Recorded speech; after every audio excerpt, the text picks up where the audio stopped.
Hello बच्चों, welcome to our YouTube channel. तो कल की वीडियो में हम कैश फ्लो स्टेटमेंट चैप्टर हमने स्टार्ट किया था, जिसमें हमने प्रिपरेशन ऑफ अकाउंट ये टॉपिक कंप्लीट कर लिया था, जिसमें हमने 4 अकाउंट बनाने सीखे थे। Fix asset account, investment account, provision for tax account और fix asset plus accumulated depreciation account. ये 4 अकाउंट बनाने हमने सीख लिए थे कैश फ्लो स्टेटमेंट चैप्टर के अंदर। अब इस चैप्टर को लास्ट वीडियो के आगे से स्टार्ट करते हैं, उसके बाद हमें इसमें क्या पढ़ना। सबसे पहले हम इसमें पढ़ते हैं कि कैश फ्लो स्टेटमेंट का मतलब क्या होता है। What is meant by cash flow statement. देखिए, कैश फ्लो स्टेटमेंट का सिंपल सा मतलब है कि जब हम किसी भी एंटरप्राइज के किसी भी एक स्पेसिफाइड टाइम पीरियड के अंदर उस एंटरप्राइज में कितने रुपए का कैश का इनफ्लो हुआ है और कितने रुपए का कैश का आउटफ्लो आया है, जो स्टेटमेंट ये सारी बातें हमें दिखाएगा, वही क्या होगा, कैश फ्लो स्टेटमेंट। एक स्पेसिफाइड टाइम पीरियड के अंदर एक स्टेटमेंट जो किसी भी एंटरप्राइज की कैश का इनफ्लो और आउटफ्लो हमें दिखाता है, वही क्या होता है, कैश फ्लो स्टेटमेंट। देखिए क्या करा है, cash flow statement shows inflow यानी रिसिप्ट्स एंड आउटफ्लो यानी payment of cash and cash equivalent of an enterprise during a specific time period. Simple सी बात थी, जो किसी भी स्पेसिफाइड टाइम पीरियड के अंदर किसी भी एंटरप्राइज का कैश का इनफ्लो यानी पैसे का आना और कैश का आउटफ्लो यानी पैसे के जाना हमें दिखाएगा, वही हमारा होगा कैश फ्लो स्टेटमेंट। अब देखिए, कैश का इनफ्लो या आउटफ्लो किसी भी एंटरप्राइज के अंदर 3 एक्टिविटियों के कारण होता है। 3 ही एक्टिविटियां होती है जिसके कारण किसी भी एंटरप्राइज या बिजनेस के अंदर या तो पैसा आता है या जाता है। उन तीनों एक्टिविटियों का नाम है इन्वेस्टिंग एक्टिविटी, ऑपरेटिंग एक्टिविटी और फाइनेंसिंग एक्टिविटी। ये 3 एक्टिविटियां वो एक्टिविटी जो किसी भी एंटरप्राइज या बिजनेस के अंदर या तो कैश का इनफ्लो लाती है या कैश का आउटफ्लो लाती है। इनको हम शॉर्ट में बोलते हैं या ओवा और फा। तो आज की इस वीडियो में हम तीनों इन एक्टिविटीज़ को डिटेल में पढ़ने वाले हैं कि कब इन्वेस्टिंग एक्टिविटी क्या है, ऑपरेटिंग एक्टिविटी क्या है और फाइनेंसिंग क्या है, तीनों में डिफरेंस क्या है। एक एक करके तीनों एक्टिविटी पढ़ेंगे। सबसे पहले पढ़ेंगे इन्वेस्टिंग एक्टिविटी। देखिए, इन्वेस्टिंग एक्टिविटी में कुछ भी नहीं है। इन्वेस्टिंग एक्टिविटी में लॉन्ग टर्म जो हमारी असेस्ट होती है उनका एक्विजिशन और डिस्पोजल रखना है। यानी कि हम किसी भी लॉन्ग टर्म असेस्ट को या तो परचेज कर रहे हैं या उसको बेच रहे हैं। परचेज करेंगे तो हमारे पास से पैसे जाएंगे और असेस्ट आ जाएगी, इन्वेस्टमेंट हो जाती है असेस्ट के ऊपर। और अगर हम कोई भी असेस्ट को हम बेच रहे हैं, उस समय हमारे पास असेस्ट चली जाती है और पैसे आ जाते हैं। देखिए, investing activities are the acquisition and disposal of long term asset. सबसे पहले एक्विजिशन और डिस्पोजल हमें याद रखना है कि लॉन्ग टर्म असेस्ट का किसके अंदर आता है, इन्वेस्टिंग एक्टिविटी के अंदर। अगर एक्विजिशन कर रहे हैं तो ये हमारा कैश का आउटफ्लो है, डिस्पोजल कर रहे हैं लॉन्ग टर्म असेस्ट का, ये कैश का इनफ्लो है। इसके अलावा हमारे इन्वेस्टमेंट भी आते हैं किसके अंदर, इन्वेस्टिंग एक्टिविटी। लेकिन बात यह है कि वो इन्वेस्टमेंट किस में इंक्लूड नहीं होनी चाहिए, कैश इक्विवेलेंट में। वही इन्वेस्टमेंट इसके अंदर आएंगे जो किसके अंदर शामिल नहीं है, कैश इक्विवेलेंट में। देखिए, एक नोट पढ़ते हैं। In the question if the term use is investment under current asset, it is not to be included in cash equivalent. देखिए, असेस्ट दो टाइप की होती है, करंट और नॉन करंट। और जो इन्वेस्टमेंट होते हैं वो करंट असेस्ट में भी आते हैं और नॉन करंट असेस्ट में भी आते हैं। अब यहाँ पे हमें ध्यान क्या रखनी है, in the question if the term use investment under current asset, it is not to be included in cash equivalent. कि अगर किसी भी करंट असेस्ट के अंदर इन्वेस्टमेंट टर्म यूज हो रही है तो उसको हम किस में इंक्लूड नहीं करेंगे, कैश इक्विवेलेंट में। It is to be include, sorry, is to be included, तो उसको हम किस में इंक्लूड कर देंगे, कैश इक्विवेलेंट में। यानी कि जो इन्वेस्टमेंट हमारे दो टाइप के होते हैं, करंट में भी और नॉन करंट के भी। तो इन्वेस्टिंग एक्टिविटी में केवल नॉन करंट इन्वेस्टमेंट जो है उन्हीं को इंक्लूड करेंगे। करंट असेस्ट में जो इन्वेस्टमेंट दिखते हैं हमारे करंट वाले, वो इसमें इंक्लूड नहीं करेंगे इन्वेस्टिंग एक्टिविटी में, क्योंकि वो किस में इंक्लूड हो जाता है, वो हमारे कैश इक्विवेलेंट में इंक्लूड हो जाते हैं। तो एक बात ध्यान रखेंगे, अगर नॉन करंट इन्वेस्टमेंट है तो वो इन्वेस्टिंग एक्टिविटी है, लेकिन अगर करंट इन्वेस्टमेंट है तो हमारा कैश इक्विवेलेंट के बराबर होगा। ये दो बातें ध्यान रखनी है। एक तो लॉन्ग टर्म सारी असेस्ट का एक्विजिशन और डिस्पोजल इन्वेस्टिंग एक्टिविटी में आता है, इसके अलावा लॉन्ग टर्म इन्वेस्टमेंट आता है। करंट इन्वेस्टमेंट इसमें नहीं आते हैं क्योंकि वो किसके इक्विवेलेंट होते हैं, कैश के। ठीक है। दूसरे नंबर पे आती है ऑपरेटिंग एक्टिविटी। ऑपरेटिंग एक्टिविटी बिल्कुल आसान है। Operating activities are the principal revenue producing activities of the enterprise. जिस चीज़ की हम दुकान कर रहे हैं उस चीज़ को प्रोड्यूस करके अगर हम कोई भी इनकम जनरेट कर रहे हैं तो हमारी कौन सी एक्टिविटी है, operating activity. And other activities that are not investing और फाइनेंसिंग एक्टिविटी। इसके अलावा जो एक्टिविटी ना तो इन्वेस्टिंग है और ना फाइनेंसिंग है वो भी सारी कौन सी होंगी, ऑपरेटिंग। एक तो हमारी main principal revenue producing activity वो ऑपरेटिंग के अंदर आती है। इसके अलावा जो इन्वेस्टिंग नहीं है और फाइनेंसिंग नहीं है वो सारी भी क्या है, ऑपरेटिंग। अभी इन्वेस्टिंग तो हमने समझ ली क्या होती है, फाइनेंसिंग आगे समझ लेंगे। अब यहाँ पे एक वर्ड आया था प्रिंसिपल रेवेन्यू प्रोड्यूसिंग एक्टिविटीज, एक बार इसको भी समझ लेते हैं क्या होता है। It mean business activities being carried by the enterprise to earn profit. Simple सी बात है, जिस चीज़ की हम दुकान कर रहे हैं उस चीज़ में जो हम सामान बेच रहे हैं उसको बेचने से जो पैसा मिलता है, जो प्रॉफिट होता है, वही हमारी क्या है, ऑपरेटिंग एक्टिविटी है। वही हमारी क्या है, principal revenue producing activity. Example देखते हैं। For a computer manufacturing company, manufacturing and selling of computer. मान ले कोई कंपनी है जो कंप्यूटर को मैन्युफैक्चर करती है, उसके लिए कंप्यूटर को बनाना और बेचना उसके लिए क्या है, ऑपरेटिंग एक्टिविटी है, प्रिंसिपल रेवेन्यू प्रोड्यूसिंग एक्टिविटी है।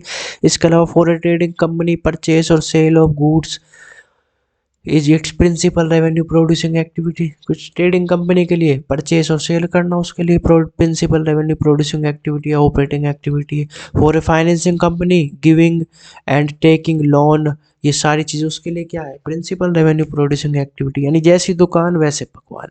एक फर्नीचर वाले के लिए फर्नीचर की आइटम बेचने जो भी इनकम जनरेट होगी ऑपरेटिंग एक्टिविटी है। कपड़े वाले के लिए कपड़े का सामान बेच के जो पैसे जनरेट होंगे वो उसके लिए ऑपरेटिंग एक्टिविटी है। एक परचूनी की दुकान वाले के लिए परचूनी का आइटम बेचने से जो पैसे मिलेंगे वो उसके लिए ऑपरेटिंग एक्टिविटी। तो ये हमारी हो गई ऑपरेटिंग। उसके बाद तीसरे नंबर पे आती है हमारी फाइनेंसिंग, लास्ट। देखिए financing activities are the activities which result in change in size and composition of owners capital. कुछ भी नहीं है, जो ओनर्स की कैपिटल में क्या करते हैं, चेंज करते हैं, वो हमारी फाइनेंसिंग एक्टिविटी में आई। Including preference share capital in case of company, इसमें प्रेफरेंस शेयर कैपिटल भी होगी। और इसके अलावा borrowings of enterprise from other sources.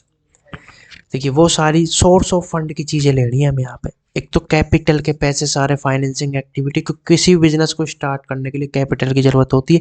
अब कैपिटल में प्रेफरेंस कैपिटल भी लेनी है और इक्विटी भी लेनी है।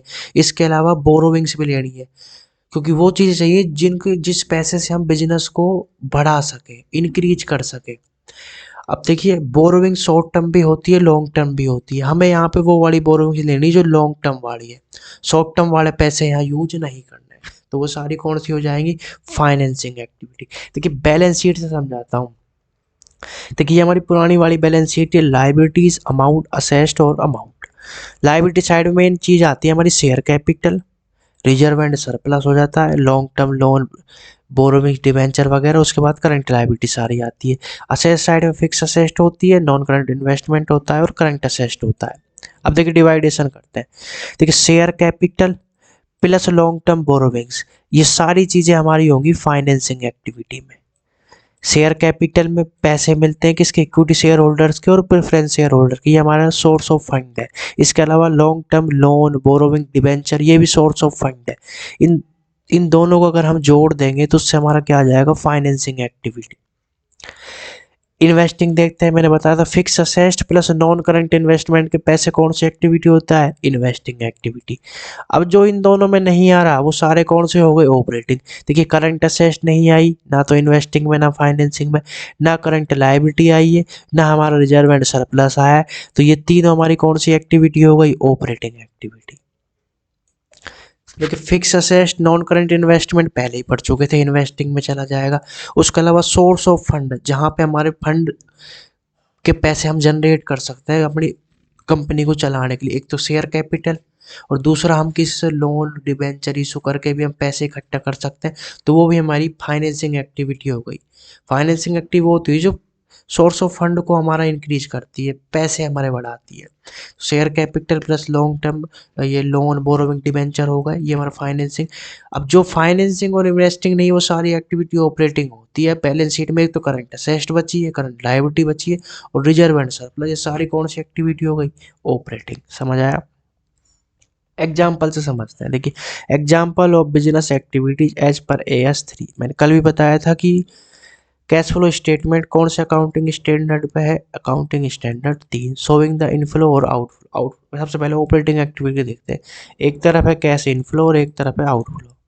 देखिए कैश सेल्स, सेल्स करने से पैसा आएगा, इसलिए कैश का इनफ्लो है ऑपरेटिंग में। Cash received from trade receivables, trade receivables current asset है, करंट असेस्ट आती है ऑपरेटिंग एक्टिविटी। ट्रेड रिसीवेबल्स से पैसा मिलता है, इसलिए कैश का inflow. Royalty, fees, commission received, ये सारे हमारी क्या है? ऑपरेटिंग एक्टिविटी में कैश का इनफ्लो। इसके अलावा ट्रेडिंग और P&L में जो एक्टिविटी आती है वो भी सारी हमारी कौन सी है? Operating. Refund of income tax, पैसे आ रहे हैं इसलिए कैश का इनफ्लो। आउटफ्लो में देखते हैं cash purchase, cash paid to trade payable, payment of wages, selling expense और टैक्स पेड, ये हमारी सारी कौन सी है? Operating activities. नोट पढ़ते हैं क्या कह रहा है। इन case of financial enterprise the following activities are classified as operating activities since they relate to the main revenue producing activities of that enterprise। देखिए ऊपर जो हमने एक्टिविटी पढ़ी थी एक नॉर्मल बिजनेस एक्टिविटी, एक नॉर्मल बिजनेस एंटिटी के हिसाब से पढ़ी थी, लेकिन कुछ फाइनेंशियल एंटरप्राइज भी होते हैं, उनके लिए एक्टिविटी अलग होती है। जैसे उनका कैश फ्लो आउटफ्लो, कैश का इनफ्लो आउटफ्लो देखते हैं। देखिए cash receipt of interest and dividend, receipt of interest and dividend वैसे तो इन्वेस्टिंग एक्टिविटी होना चाहिए, लेकिन ये कौन सी एंटरप्राइज है? फाइनेंसिंग। अब फाइनेंसिंग एंटरप्राइज का काम ही क्या होता है? पैसे से पैसा बनाना। वो लोगों को लोन देते हैं, लोगों इन्वेस्टमेंट कर देते हैं कंपनी, उससे रेवेन्यू जनरेट करते हैं। उनकी रेवेन्यू प्रोड्यूसिंग एक्टिविटी यही होती है कि पैसे से पैसा बनाना। तो नॉर्मल एंटिटी के लिए तो ये भले ही इन्वेस्टिंग एक्टिविटी हो जाता, लेकिन यहाँ कौन सी एंटिटी है? फाइनेंशियल। तो उनके लिए ये कौन सी एक्टिविटी होगी? ऑपरेटिंग। जैसे cash received from interest and dividend, proceed from sale of security, brokerage received a stock broker. Cash का आउटफ्लो उनके लिए क्या है? Payment of interest, payment of purchase of security.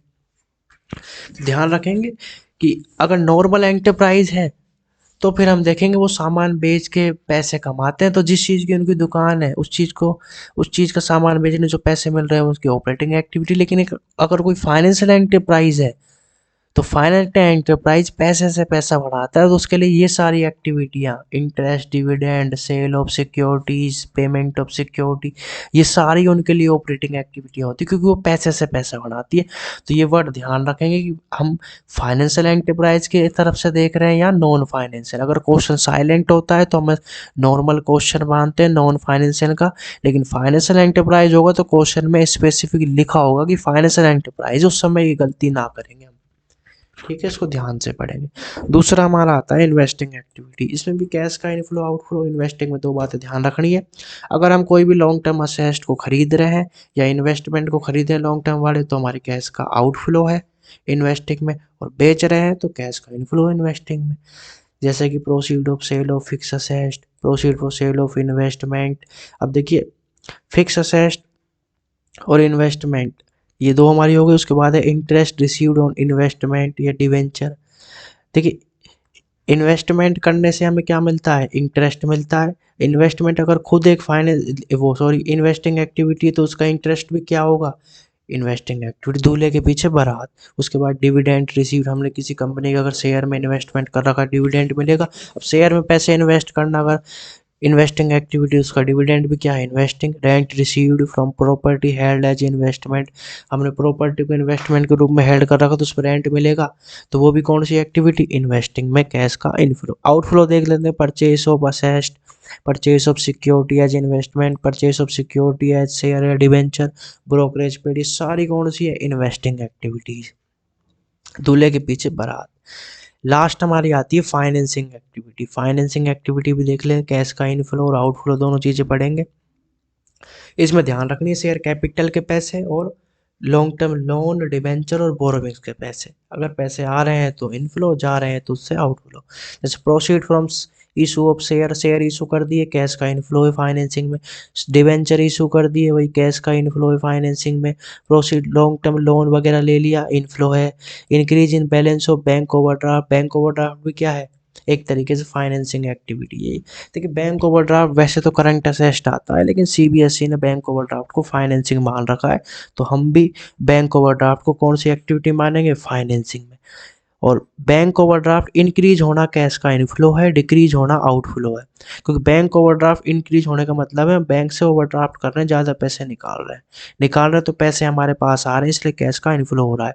Bank overdraft decrease होने का मतलब है हम उसको पेमेंट करना शुरू कर दिया है बैंक को, तो पैसे हमारे पास से जा रहे हैं, इसलिए कैश का आउटफ्लो है।